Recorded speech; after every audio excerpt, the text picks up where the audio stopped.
Welcome to my channel. अस्सलामुअलैकुम। हमारा आज का बेबी गर्ल्स नेम है मर्जिया। मर्जिया की इंग्लिश में स्पेल्स है MARZIYA, मर्जिया। इस नेम का मज़हब है इस्लाम और इस नेम का जिन्स है लड़की। ये एक इस्लामिक नेम है और लड़कियों के लिए रखा जाता है ये नाम। इस नेम के मायने जान लेते हैं। मायने है इसके कबूल किया, राज़ी, मर्जिया। इस नेम के हरूफ की बात करें तो उर्दू में 5 हरूफ के साथ एक लफ्ज़ बनता है और इंग्लिश में इसके 7 लेटर्स 1 वर्ड, मर्जिया। इस नेम की तफसील है मर्जिया अहमद, मर्जिया अंजुम। इस तरह से हम ये नाम रख सकते हैं।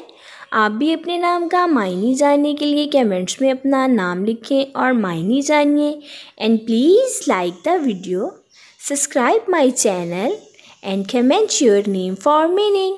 मिलते हैं नेक्स्ट वीडियो में न्यू नेम न्यू वीडियो के साथ। अपना ख्याल रखिएगा, दुआओं में याद रखिएगा। अल्लाह हाफिज़।